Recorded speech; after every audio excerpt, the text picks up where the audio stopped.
नमस्कार दोस्तों, welcome to one day exam class है। देखिए, आपके रेलवे ग्रुप डी एग्जाम को देखते हुए हमने आपके लिए साइंस स्पेशल की सीरीज को स्टार्ट किया है, क्योंकि साइंस का काफ़ी महत्वपूर्ण रोल है आपके रेलवे ग्रुप डी के एग्जाम में। आज हम आपको 30 महत्वपूर्ण साइंस के क्वेश्चन कराने जा रहे हैं, जो पिछले एग्जाम में आपके बार बार पूछे गए हैं और इनके एग्जाम में आने की संभावना बहुत ही ज़्यादा है। ये हमारा 9वां वीडियो है। इसके पहले हमने आपको इसी प्रकार के साइंस स्पेशल के 8 वीडियो कराए हुए हैं, जिसे आप लोग प्ले लिस्ट में जाकर के वहाँ पर से देख लीजिएगा। ये 30 क्वेश्चन में आप कितने क्वेश्चन को सही कर पाते हैं, इसे आप लोग कमेंट बॉक्स में बता सकते हैं। आज का पहला क्वेश्चन है, डायलिसिस का उपयोग तब किया जाता है जब किसी रोगी को किसी में गंभीर समस्या होती है। फेफड़े में, गुर्दे में, यकृत में, हृदय में। ये 4 ऑप्शन आपको दिए गए हैं। सबसे पहले एक बार आप लोग प्रयास करिए। देखिए, डायलिसिस को हिंदी में कहते हैं अपोहन, और डायलिसिस तब किया जाता है जब आपके शरीर की किडनी कार्य नहीं करती या फिर गुर्दे कार्य नहीं करते हैं। गुर्दे का कार्य क्या होता है? हमारे शरीर के रक्त को शुद्ध करने का कार्य गुर्दे का होता है। अगर हमारे शरीर के गुर्दे कार्य नहीं करेंगे तो हमारे शरीर का रक्त जो है शुद्ध नहीं रहेगा, जिससे हमारे शरीर में ढेर सारे विकार पैदा हो जाएंगे। इसलिए हम लोग कृत्रिम माध्यम से डायलिसिस के द्वारा, डायलिसिस मशीन के द्वारा रक्त को शुद्ध करने का कार्य करते हैं। इसलिए इसका सही ऑप्शन कौन सा ऑप्शन होगा? गुर्दा, बी वाला ऑप्शन सही ऑप्शन होगा। दूसरा क्वेश्चन है, मान लीजिए दिए गए परमाणु की परमाणु संख्या 17 है, तो उसका इलेक्ट्रॉनिक विन्यास आपको निकालना है। चलिए प्रयास करिए एक बार आप लोग। देखिए, यहाँ पर आपको परमाणु संख्या 17 दी गई है, इसका मतलब आपसे क्लोरीन की चर्चा की है। और इलेक्ट्रॉनिक विन्यास निकालने के लिए आप सबसे पहले इसकी पहली कक्षा को भरेंगे, फिर दूसरी कक्षा को, फिर तीसरी कक्षा को भरेंगे।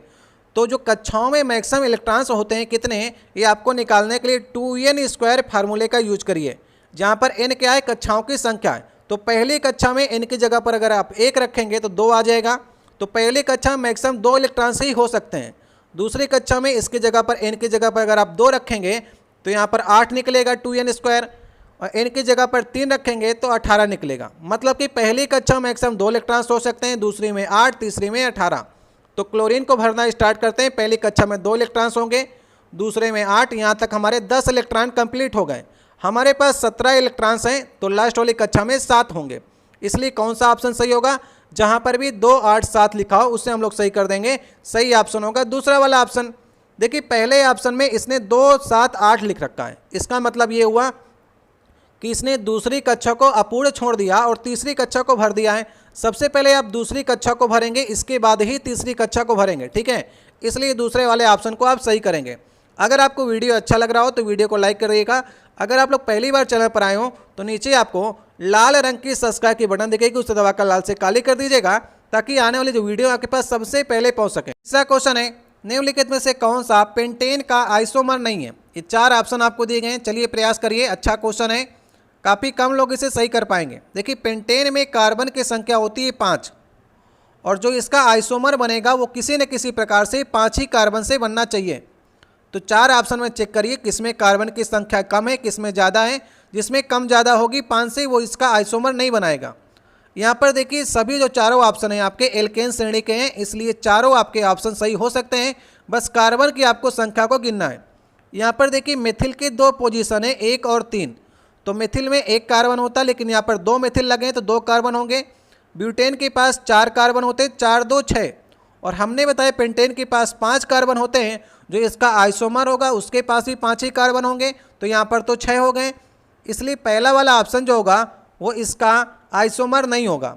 चलिए यहाँ पर दूसरा, तीसरा, चौथे ऑप्शन को चेक कर लेते हैं। यहाँ पर देखिए, 1 ही मिथिल लगा एक ही पोजीशन पर, तो 1 कार्बन होगा। ब्यूटेन के पास 4 कार्बन होते हैं तो 5।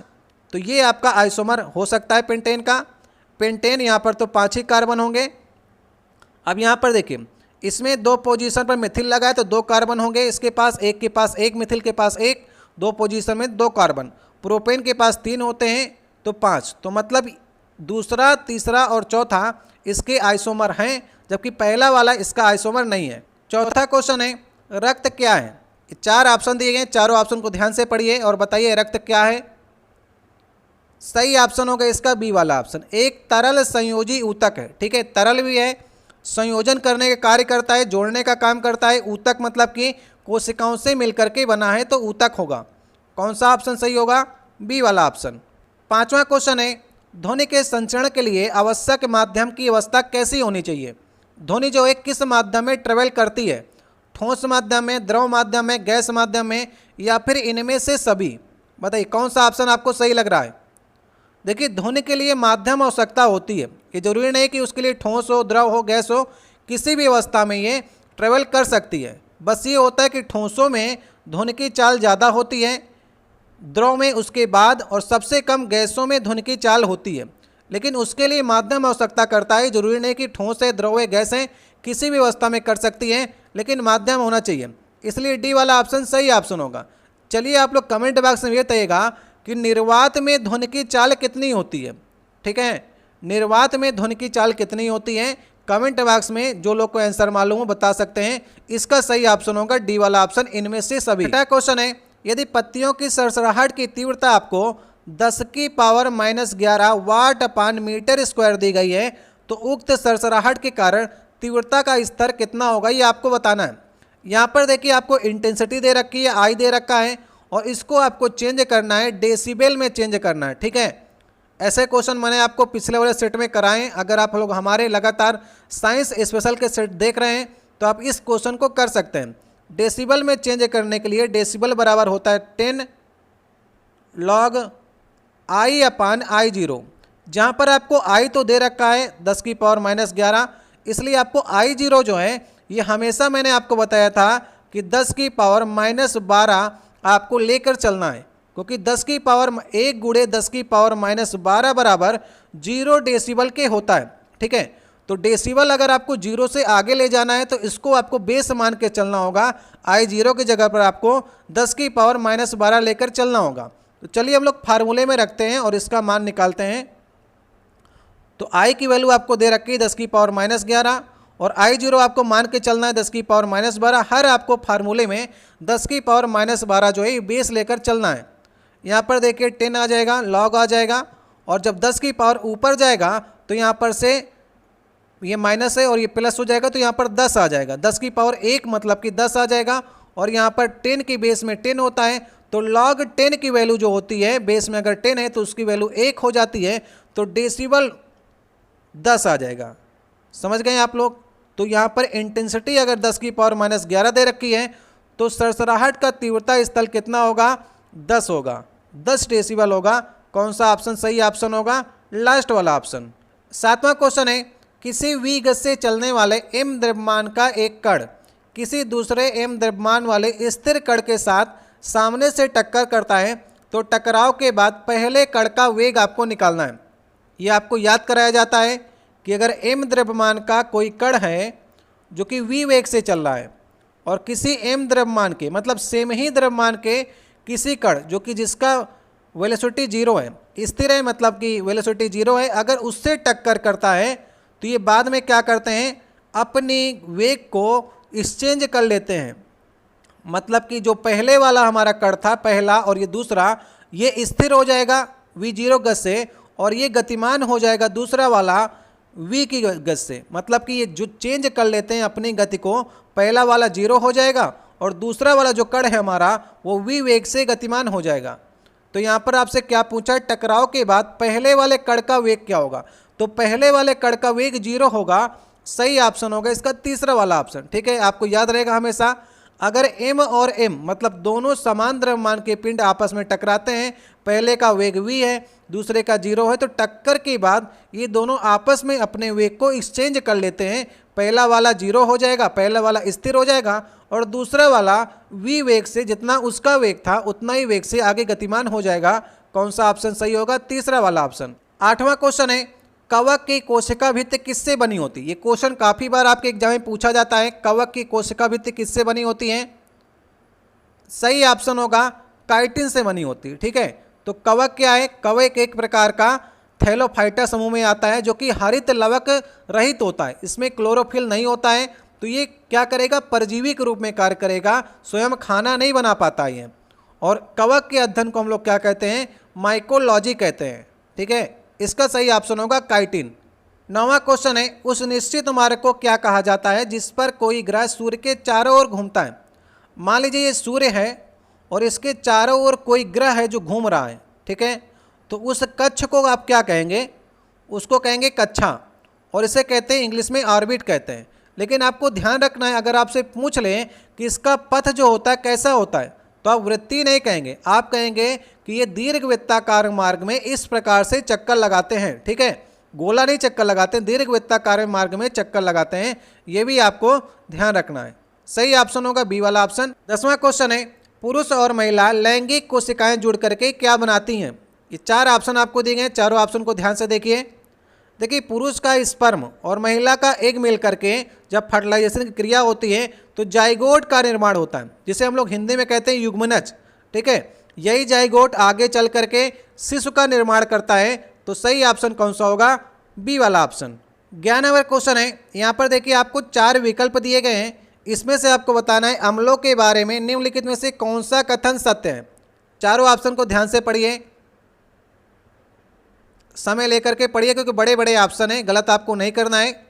एक अच्छी बात है कि इसका पहला ही ऑप्शन आप पढ़ेंगे तो आपको उत्तर मिल जाएगा। अम्ल जो होते हैं स्वाद में खट्टे होते हैं और नीले लिटमस को लाल रंग में चेंज कर देते हैं। ठीक है, नीला लिटमस पेपर होगा, उसको चेंज कर देगा अगर लाल में तो वो अम्ल होगा। तो पहला ही ऑप्शन आपको मिल गया, पूरा नहीं पढ़ना पड़ेगा, पहले ऑप्शन को आप टिक करके आगे बढ़ सकते हैं। 12 नंबर क्वेश्चन है, निम्नलिखित तत्वों में आपको अधातु की पहचान करनी है। 4 ऑप्शन है, अधातु की पहचान करिए। देखिए, आप अधातु की पहचान 2 तरीके से कर सकते हैं। सबसे पहला आप आवर्त सारणी को देखिए, जो लेफ्ट हैंड साइड में तत्व रखे हैं उन्हें आप धातुएं कहते हैं, और जो राइट हैंड साइड में कोने में रखी गई हैं उसे आप अधातु कहते हैं। तो वहाँ पर से आप देख करके डिसाइड कर सकते हैं कि इसमें से अधातु कौन सी है, धातु कौन सी है। अगर आपको आवर्त सारणी देखना नहीं आता है तो आप इलेक्ट्रॉनिक विन्यास के द्वारा भी देख सकते हैं। अधातुएं क्या करती हैं? इलेक्ट्रॉन्स को ग्रहण करती हैं, जबकि धातुएं क्या करती हैं? इलेक्ट्रॉन्स को देने का कार्य करती हैं। जैसे यहाँ पर मैग्नीशियम लिखा है तो इसका इलेक्ट्रॉनिक विन्यास 12 होता है परमाणु क्रमांक, तो ये इलेक्ट्रॉनिक विन्यास बनेगा 282। यहाँ पर इसके पास 2 इलेक्ट्रॉन्स ज़्यादा हैं तो देने का कार्य करेगा, मतलब कि ये धातु है। क्लोरीन का 17 होता है, 287 बनेगा, तो इसके पास 1 इलेक्ट्रॉन्स की कमी है तो ये लेने का काम करेगा, तो ये अधातु होगा। ठीक है, यहाँ पर से आप धातु अधातु को इलेक्ट्रॉनिक विन्यास के द्वारा देख सकते हैं कि धातु जो होता है हमेशा इलेक्ट्रॉन्स देने का प्रयास करता है और अधातुएं लेने का प्रयास करती हैं। नंबर क्वेश्चन है, एक समुद्री सर्वेक्षण जहाज समुद्र के तल पर एक ध्वनि तरंग को भेजता है। 2.5 सेकंड के बाद एक प्रतिध्वनि सुनाई पड़ती है। समुद्री जल में ध्वनि की चाल आपको 1200 मीटर पर सेकंड दे रखी है, तो समुद्र की गहराई आपको निकालनी है। मान लिया ये जहाज है और नीचे पानी होगा, तो समुद्र के तल पर कोई किरण को भेजता है, इस प्रकार से भेजा ध्वनि तरंग को, तो ध्वनि तरंग को वापस लौट कर आएगी तब तो उसे प्रतिध्वनि सुनाई पड़ेगी। जो वापस लौट कर आएगी तभी तो उसे सुनाई पड़ेगी। तो आने और जाने में उसे 2.5 सेकंड का समय लगता है, याद रखिएगा। और आपको समुद्र की गहराई मतलब नीचे कितने किरण गई वो आपको निकालनी है। तो यहाँ पर आप यूज करेंगे चाल बराबर दूरी बटे समय। ठीक है, चाल बराबर दूरी बटे समय यहाँ से आप यूज करेंगे, तो चाल और समय का मल्टीप्लाई कर देंगे तो दूरी आपको मिल जाएगी, क्योंकि दूरी आपकी हाइट होगी, गहराई होगी, तो आपको चाल और समय का मल्टीप्लाई करना होगा। चाल आपको दे रखी है 1200, समय आपको यहाँ पर 2.5 दे रखा है सेकंड, लेकिन ये समय जो है आपका वो आने और जाने दोनों में 2.5 सेकंड का समय लग रहा है। आपको सिर्फ एक ही लेना होगा, क्योंकि हाइट आपको सिर्फ नीचे तक निकालनी है, तो यहाँ पर 2.5/2 कर देना पड़ेगा, मतलब समय को आपको आधा करना पड़ेगा। तो यहाँ पर से 600 आ जाएगा, और 600 अगर आप 2.5 गुना करेंगे तो 1500 मीटर। तो इसकी जो गहराई आ गई समुद्र की वो 1500 मीटर निकलेगी। 14 नंबर क्वेश्चन है, विद्युत ऋणात्मकता किसी परमाणु की किसकी क्षमता की माप है? 4 ऑप्शन दिए गए, चारों ऑप्शन को ध्यान से पढ़िए, आपको इस प्रश्न को सही करना है। सही ऑप्शन होगा इलेक्ट्रॉनों को आकर्षित करने की क्षमता की माप को हम लोग विद्युत ऋणात्मकता कहते हैं। अब इलेक्ट्रॉन को आकर्षित कौन करेगा? जिसके पास इलेक्ट्रॉनों की कमी होगी, और सबसे कमी किसके पास होती है इलेक्ट्रॉनों की? Halogen family. हैलोजन फैमिली के पास सिर्फ 1 इलेक्ट्रॉन्स कम होते हैं, जैसे कि फिर कल बाहर आई अंटी, ये पूरी की पूरी हैलोजन फैमिली होती है। तो अगर आप इसका इलेक्ट्रॉनिक विन्यास करेंगे तो यहाँ पर आपको प्राप्त होगा कि इसके लास्ट में 7 इलेक्ट्रॉन्स होते हैं, और अगर ये 8 कर ले तो ये अष्टक के नियम का पालन करके स्थायी हो जाएगा। तो इसके पास सिर्फ 1 इलेक्ट्रॉन्स की कमी होती है, इसलिए इसकी विद्युत ऋणात्मकता सबसे ज़्यादा होती है। ठीक है, और इस हैलोजन फैमिली में भी फ्लोरीन की सबसे ज़्यादा होती विद्युत ऋणात्मकता। आपको याद रखनी है, आपके एग्जाम में पूछा जाता है कि विद्युत ऋणात्मकता किसकी ज़्यादा होती है, तो फ्लोरीन की सबसे ज़्यादा होती है हैलोजन फैमिली में भी। 15 नंबर क्वेश्चन है, आधुनिक आवर्त सारणी में मौजूद ऊर्ध्वाधर स्तंभों को क्या कहा जाता है? वर्टिकल जो कॉलम होते हैं जो इस प्रकार से खिंचे होते हैं उन्हें आप क्या कहते हैं आवर्त सारणी में? ठीक है, सही ऑप्शनों का समूह या फिर इन्हें वर्ग कहते हैं। कौन सा ऑप्शन सही होगा? लास्ट वाला ऑप्शन, जिनकी संख्या आवर्त सारणी में 18 है। आवर्त सारणी में 18 वर्ग हैं और मैंने बताया था जो क्षैतिज पंक्तियाँ इस प्रकार से खिंची होती हैं उन्हें कहते हैं हम लोग आवर्त कहते हैं। तो आवर्तों की संख्या कितनी है? 7 और वर्गों की संख्या कितनी है? 18। ये भी आपको याद करके चलनी है। आधुनिक आवर्त सारणी के अनुसार मतलब आपके मोजले के अनुसार आपसे आवर्त सारणी पूछी है। अगला नंबर क्वेश्चन है, यदि किसी व्यक्ति के शरीर में किसकी कमी हो जाए तो उसे एनीमिक कहा जाएगा। एनीमिक से तात्पर्य एनीमिया से, जिसे हम लोग हिंदी में कहते हैं रक्त अल्पता। रक्त अल्पता मतलब रक्त की कमी। रक्त की कमी कब होती है? जब हमारे शरीर में आरबीसी का बनना कम हो जाता है तो शरीर में रक्त की कमी हो जाती है। तो सही ऑप्शन होगा इसका बी वाला ऑप्शन। 80% जो महिलाएं होती हैं जब गर्भ धारण करती हैं तो उनमें खून की कमी आ जाती है, क्योंकि शिशु के निर्माण के लिए रक्त की आवश्यकता होती है और रक्त की आवश्यकता उनके शरीर से ही रक्त निकल करके शिशु के निर्माण के लिए रक्त प्रयोग होता है। इसलिए 80% महिलाओं में खून की कमी हो जाती है। और जब शिशु का जन्म होता है अगर महिला कमज़ोर है तो जच्चा और बच्चा दोनों के लिए खतरा हो जाता है। इसलिए गर्भाधारण के दौरान महिलाओं का खास ध्यान रखना चाहिए, उनको अच्छे से भोजन देना चाहिए और जो टेबलेट उनको लिए देना चाहिए जिससे रक्त का निर्माण ज़्यादा से ज़्यादा उनके शरीर में हो सके ताकि उन्हें एनीमिया रोग ना हो। ठीक है, तो सही ऑप्शन होगा इसका बी वाला ऑप्शन। 17 नंबर क्वेश्चन है, टैक्सिकोलॉजी में किसका अध्ययन किया जाता है? रोग का, विष का, जीवाणु का या फिर विषाणु का? ये 4 ऑप्शन आपको दिए गए हैं। सही ऑप्शन होगा इसका सी वाला ऑप्शन। विष का अध्ययन किया जाता है। जैसे वो पदार्थ जो हमारे शरीर के लिए प्रतिकूल इफेक्ट डालते हैं उसे हम विष कहेंगे, तो उसका पॉइजन का अध्ययन किया जाता है तो इसे कहेंगे टैक्सिकोलॉजी। सही ऑप्शन होगा सी वाला ऑप्शन। 18 नंबर क्वेश्चन है, पौधों की पत्तियों में मौजूद रंध्रों के माध्यम से होने वाली जल हानि को क्या कहा जाता है? ये 4 ऑप्शन आपके पास हैं। देखिए आपने देखा होगा पत्तियों के पीछे छोटे छोटे छिद्र होते हैं, रंध्र होते हैं। तो पत्तियां क्या करती हैं? प्रकाश संश्लेषण के दौरान जो पानी उनके पास आता है और कार्बन डाइऑक्साइड से क्रिया कर करके खाना बनाती हैं, जो पानी उनके पास एक्स्ट्रा बचता है उसको क्या करती हैं? वाष्पोत्सर्जन कर देती हैं। सही ऑप्शन होगा सी वाला ऑप्शन। ठीक है, 19 नंबर क्वेश्चन है, पदार्थ की प्रतिरोध को प्रभावित करने वाले कारक आपको बताने हैं। ये 4 आपको दिए गए, ABCD में से आपको बताना है प्रतिरोध को कौन कौन इफेक्ट करते हैं। देखिए R बराबर आपने एक फार्मूला पढ़ा होगा रो L/A, जहाँ पर रो क्या है? विशिष्ट प्रतिरोध होता है। R क्या है? प्रतिरोध है। तो प्रतिरोध किसके समानुपाती होगी या फिर व्युत्क्रमानुपाती होगा? कौन इस पर इफेक्ट डालता है? ये आपको इन 4 ऑप्शन में चुनना है। सबसे पहले हम पहले ऑप्शन की बात करते हैं। प्रतिरोध पर ताप प्रभाव डालता है। ताप बढ़ने के साथ प्रतिरोध बढ़ जाता है, इसलिए ताप तो डालेगा, ए वाला तो सही होगा। पदार्थ की प्रकृति, जैसी पदार्थ की प्रकृति होगी वैसा उसके अंदर प्रतिरोध लगेगा, तो ये भी बी वाला ऑप्शन भी सही ऑप्शन है। सुचालक की लंबाई, इस फार्मूले में आप देख रहे हैं आर जो डिपेंड कर रहा है वो एल पर डिपेंड कर रहा है, तो जो लंबाई है उस पर डिपेंड करता है, तो सी वाला ऑप्शन भी सही ऑप्शन हो गया। अनुप्रस्थ परिच्छेद का क्षेत्रफल, यहाँ पर आप देख रहे हैं ना ए लिखा गया है, तो ए पर भी डिपेंड करता है, तो ABCD चारों ही प्रतिरोध को प्रभावित करेंगे जहाँ पर भी होंगे, तो सही ऑप्शन होगा ए वाला ऑप्शन। 20 नंबर क्वेश्चन है, निम्नलिखित में से कौन सा अम्लीय वर्षा के बारे में सही है? ये 4 ऑप्शन आपको दिए गए, चारों ऑप्शन को आपको ध्यान से पढ़ना पड़ेगा, आराम से समय लीजिए लेकिन सही करने का प्रयास करिए। ठीक है, वीडियो को रोक करके आप ज़्यादा समय ले सकते हैं। इसका सही उत्तर होगा तीसरा वाला ऑप्शन। यहाँ पर देखिए दूसरे ऑप्शन लिखा गया है अम्लीय वर्षा का pH मान 6.5 होता है, जो कि बिल्कुल गलत है। जब pH स्तर 5.5 से कम आएगा तब हम ये कहेंगे कि यह अम्लीय वर्षा हो रही है, और यहाँ पर तो अधिक कह दी, ये भी गलत हो गया।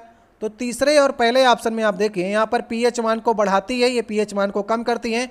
तो जब नदियों में अम्लीय वर्षा का पानी जाता है तो नदियों का pH स्तर जो होता है वो कम हो जाता है। ठीक है, अब कैसे कम हो जाएगा? जैसे नदी का pH स्तर कुछ और है और आपने अम्लीय माध्यम डाल दिया, तो pH स्तर में जब अम्ल और क्षार मिलेंगे तो लवण बना लेंगे, तो इसका स्तर जो होगा और कम होता चला जाएगा, ये आपको ध्यान रखना है।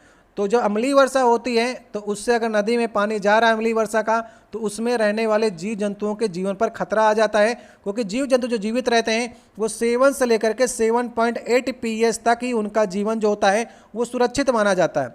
जब इससे कम उनका pH होगा तो उनके जीवित रहने की संभावना बहुत ही कम हो जाती है। इसलिए अम्लीय वर्षा जो है वो बिल्डिंग जो आती हैं, जैसे ताजमहल हमारा पीला पड़ रहा है, तो बिल्डिंग्स के लिए भी अम्लीय वर्षा खतरनाक है, जीव जंतुओं के लिए भी, पानी में रहने वाले जंतुओं के लिए भी अम्लीय वर्षा काफ़ी खतरनाक होती है। 21 नंबर क्वेश्चन है, बोर के एटम के मॉडल की अवधारणा के अनुसार क्या होता है जब इलेक्ट्रॉन ऊर्जा के फोटॉनों को अवशोषित करता है। ठीक है, यहाँ पर एक बात आपको ध्यान रखनी है कि जो इलेक्ट्रॉन से अगर ऊर्जा को अवशोषित करेगा तो क्या होगा, यदि उत्सर्जन करेगा तो क्या होगा। ये दो कंडीशन बनती हैं बोर के एटम के मॉडल के अनुसार। इसका सही ऑप्शन होगा लास्ट वाला ऑप्शन। देखिए, जब इलेक्ट्रॉन्स क्या करते हैं, नाभिक के चारों ओर चक्कर लगाते हैं एक निश्चित कक्षा में। अगर इस कक्षा से वो किसी बाहरी वाली कक्षा में जाएंगे तो उनके पास जब किसी एनर्जी को अवशोषित करेंगे, वो अगर उनके पास फोटॉन की एनर्जी और आएगी तो वो नीचे वाली कक्षा को छोड़ करके ऊपर वाली कक्षा की ओर जा सकते हैं। ठीक है, जब फोटॉन को अवशोषित करेंगे। लेकिन जब अगर वो ऊपर वाली कक्षा से नीचे वाली कक्षा में आएंगे तो वो फोटॉन का उत्सर्जन करेंगे। ये दोनों बात आपको ध्यान रखनी है, इसलिए सही ऑप्शन है लास्ट वाला। अगर यहीं पर लिखा होता कि वो इलेक्ट्रॉन फोटॉन का उत्सर्जन कर रहे हैं तो वो ऊपर वाली कक्षा से नीचे वाली कक्षा में आता है। ठीक है, तो यहाँ पर ये तीसरा ऑप्शन सही हो जाता। अभी वो अवशोषित कर रहा है तो ऊपर वाली कक्षा में जाएगा। 22 नंबर क्वेश्चन है, कण विक्षोभ के प्रसार की दिशा लंबवत ऊपर नीचे दोलन करती है, यहाँ पर किस प्रकार की तरंगों की चर्चा की गई है। चलिए, जो विक्षोभ की प्रसार की दिशा के लंबवत अगर कण कंपन करते हैं तो उसे आप कौन सी तरंग कहेंगे, अनुदैर्ध्य, यांत्रिक, मूल या फिर अनुप्रस्थ। सही ऑप्शन होगा इसका अनुप्रस्थ, जिसे इंग्लिश में कहते हैं ट्रांसवर्स वेव। जैसे कण की विक्षोभ की जो दिशा है उसके लंबवत क्या करते हैं, कण कंपन करते हैं। आइए चित्र के माध्यम से समझते हैं। यहाँ पर देखिए, इस चित्र में आपको ऊपर दी गई है अनुप्रस्थ तरंग। तो जब आप देख रहे हैं जब ये विक्षोभ चल रहा है तो ये ऊपर नीचे हो रही हैं, तो यहाँ पर सुरंग और गर्त बनते हैं। ठीक है, तो अनुप्रस्थ तरंगों में सुरंग और गर्त बनते हैं जो कि लंबवत गति करते हैं उनके कण। अब यहाँ पर देखिए लॉन्गिट्यूडनल वेव मतलब कि अनुदैर्ध्य तरंग की बात की गई है। तो जैसे विक्षोभ इधर की ओर है तो उसके कण भी उसी दिशा की ओर करते हैं। यहाँ पर देखिए लंबवत नहीं कर रहे हैं, ऊपर लंबवत कर रहे हैं। ठीक है, तो यहाँ पर ऊपर बन रहे थे सुरंग और गर्त, नीचे बनता है संपीड़न और विलयन बनता है। जहाँ पर पास में देखिए यहाँ पर आ जा रहे हैं ना, तो उसे कहेंगे संपीड़न, और जहाँ पर दूर कण हो जाते हैं उसे कहते हैं विरलन। ठीक है, ये दोनों आपको समझ में आ गई। ट्रांसवर्स वेव को हिंदी में कहते हैं अनुप्रस्थ और लॉन्गिट्यूडनल को हिंदी में कहते हैं अनुदैर्ध्य। अभी आप लोग इसको देख करके समझ सकते हैं। 23 नंबर क्वेश्चन है, अनवरत या फिर नग्न बीज किसमें निर्मित होते हैं। ये 4 ऑप्शन आपको दिए गए, ऑप्शन को देख करके आप समझ सकते हैं। देखिए यहाँ पर भी अनवरत बीज दिया गया है और इंग्लिश में कहते हैं जिम्नोस्पर्म। तो जिम्नोस्पर्म में जो बीज होते हैं नग्न होते हैं, जो बीज बनता है उनके ऊपर खोल नहीं होता है। ठीक है, तो उन्हें कहते हैं हम लोग नग्न बीजी या फिर जिम्नोस्पर्म में आता है। तो सही ऑप्शन कौन सा ऑप्शन होगा, इसका ए वाला ऑप्शन सही ऑप्शन होगा। 24 नंबर क्वेश्चन है, किसकी कोशिकाएं मृत होती हैं। ये 4 ऑप्शन है, वायु ऊतक, दृढ़ ऊतक, स्थूलकोण ऊतक, मृदु ऊतक। ठीक है, तो इसका सही ऑप्शन होगा दृढ़ ऊतक। दृढ़ ऊतक की कोशिकाएं जो होती हैं मृत होती हैं। जैसे कि एग्जाम्पल के थ्रू समझिए कि आपने नारियल के बाहर वाले छिलके आप देखे होंगे, तो उनको छील करके आप नारियल अंदर निकालते हैं। तो जो बाहर का जो कोशिकाएं होती हैं उसे कहते हैं मृत कोशिकाएं कहते हैं, जो कि दृढ़ ऊतक हिंदी में कहते हैं, इंग्लिश में से कहते हैं सेकलेनकाइमा। तो कोशिकाएं जो होती हैं वो मृत कोशिकाएं होती हैं। 25 नंबर क्वेश्चन है, बड़े अणु बनाने के लिए अन्य परमाणुओं के साथ बंध बनाने के कार्बन के इस अद्वितीय गुण को क्या कहा जाता है। आप देखते होंगे कार्बन जो है वो बड़े बड़े अणु बना लेता है। ठीक है, फैटी एसिड में आपने देखा होगा कार्बन बड़े बड़े अणु बना लेता है। तो उसके इस गुण को क्या कहा जाता है, तो उसके इस गुण को श्रृंखलन कहा जाता है। श्रृंखला में ढेर सारे कार्बन को एक साथ कोवैलेंट बॉन्ड के साथ जोड़ करके जो श्रृंखला बनाता है वो इसका अद्वितीय गुण है। और ये किसके पास है, सिर्फ और सिर्फ जो है ये कार्बन के पास है। आपने कार्बन का एक अपर रूप C60 जिसे हम लोग फ्लोरीन कहते हैं, तो कार्बन के 60 परमाणुओं के द्वारा इसका निर्माण होता है। तो कार्बन ढेर सारी बड़ी बड़ी रचनाएं बना सकता है अपने श्रृंखलन गुण के कारण।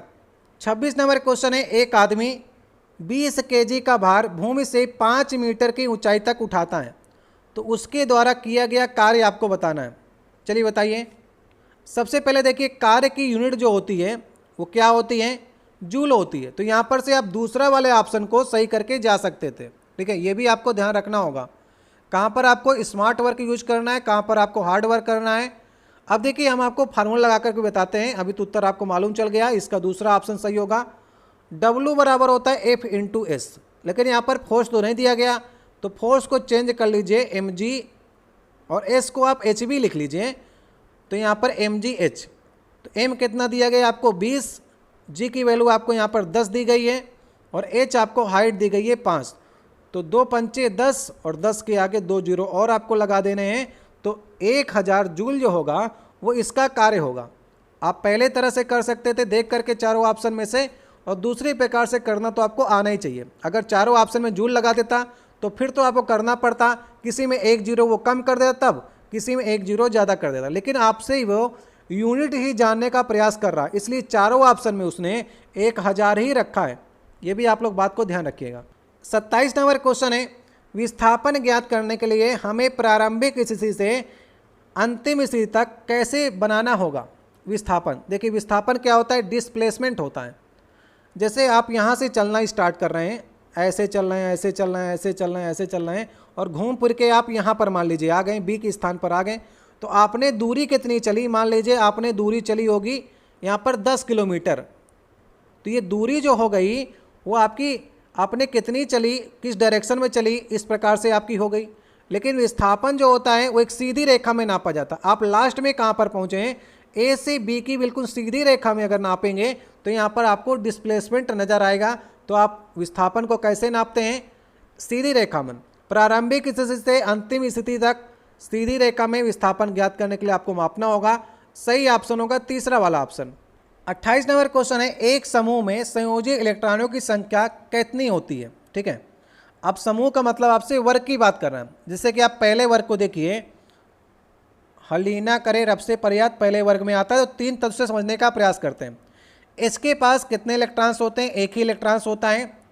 लिथियम के पास 3 होते हैं, अगर आप इलेक्ट्रॉनिक विन्यास करेंगे तो 2 और 1 बनेगा। सोडियम के पास 11 होते हैं, तो 2 8 1 बनेगा।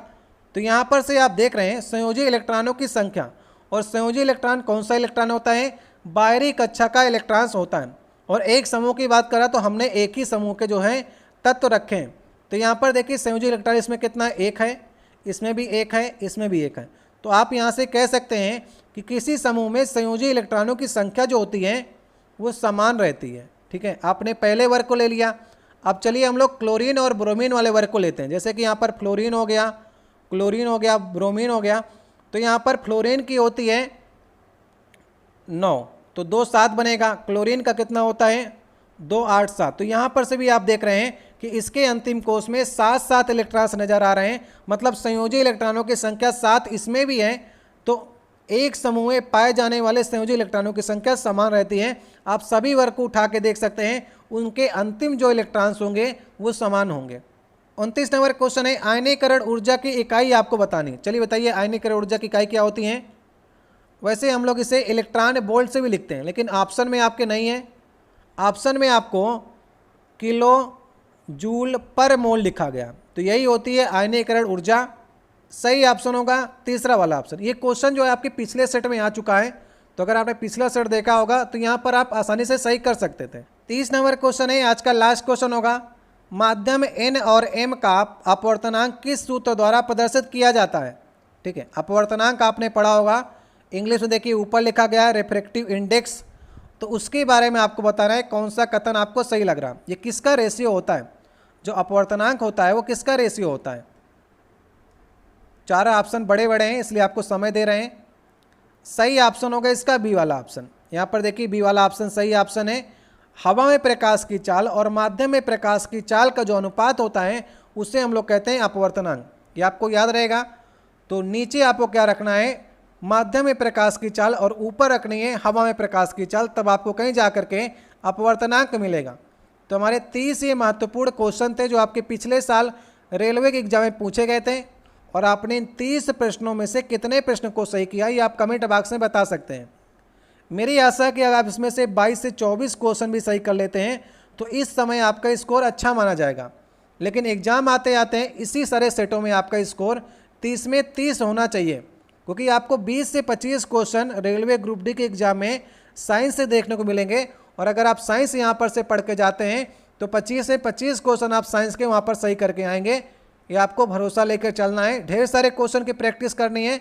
चलिए 2 क्वेश्चन आपके लिए छोड़े जा रहे हैं, कमेंट बॉक्स में आप लोग इसका उत्तर बताइएगा। आज का देखिए पहला क्वेश्चन है, एक आदमी एक बड़े समतल दर्पण के सामने 10 मीटर की दूरी पर खड़ा है। अपने प्रतिबिंब से 5 मीटर की दूरी पहुंचने के लिए उसे कितनी दूरी पर चलना होगा। अच्छा क्वेश्चन है, आराम से पढ़िएगा। ये देखिए मिरर लगा हुआ है, इसके सामने आप 10 मीटर की दूरी पर खड़े हैं, ऐसा इसका कहना है। अपने प्रतिबिंब से 5 मीटर की दूरी पर पहुंचने के लिए आपको इधर मिरर की ओर कितना चलना होगा, ये आपको बताना है। समझ करके करेंगे तो आपको उत्तर प्राप्त हो जाएगा। जो लोग थोड़ा मिरर के बारे में जानते होंगे वो इसका उत्तर दे ले जाएंगे। ठीक है, चलिए नेक्स्ट क्वेश्चन के ऊपर चलते हैं। ये वाला बढ़िया क्वेश्चन था, अगले वाले सेट में ये क्वेश्चन आपको विस्तार से कराऊंगा। चलिए एक क्वेश्चन और है, इस क्वेश्चन भी आप लोग देखिएगा। एक कोश में मौजूद इलेक्ट्रॉनों की अधिकतम संख्या किस सूत्र के द्वारा ज्ञात की जाती है। अगर आपने इस वीडियो को अच्छे से देखा होगा तो इसी वीडियो के बीच में मैंने यहीं पर किसी फार्मूले की चर्चा की है। उस फार्मूले को आप बता सकते हैं, जो भी ऑप्शन सही हो आपके अनुसार। तो ये मैंने आपके लिए 2 क्वेश्चन छोड़े हुए हैं और दोनों क्वेश्चन बढ़िया क्वेश्चन है। नहीं आएंगे तो आपको जो 10वां सेट आएगा साइंस स्पेशल का, उसमें चर्चा करेंगे इसकी। पीडीएफ आप लोग कह रहे थे, तो पीडीएफ जब 10 पार्ट कंप्लीट हो जाएंगे तो 4 से लेकर के 10 तक जो हमने नई वाली आपको साइंस स्पेशल कराई है, वो सारी वीडियो की पीडीएफ जो है आपको टेलीग्राम चैनल पर भेज दी जाएगी, वहाँ से आप लोग ले लीजिएगा। ठीक है, अभी आपने कितना स्कोर किया ये आप लोग बता सकते हैं और ये दोनों प्रश्नों को आप लोग बता सकते हैं। मिलते हैं आपसे नेक्स्ट वीडियो में। अगर किसी प्रश्न में आपको डाउट होता है कि इसका आंसर ये सही हो सकता था, तो आप कमेंट बॉक्स में कह सकते हैं। वीडियो अच्छा लगा हो तो वीडियो को लाइक अवश्य किया करिए। आप लोग चैनल पर नए हो तो आप लोग सब्सक्राइब कर लीजिएगा। चलिए मिलते हैं अगले वीडियो में।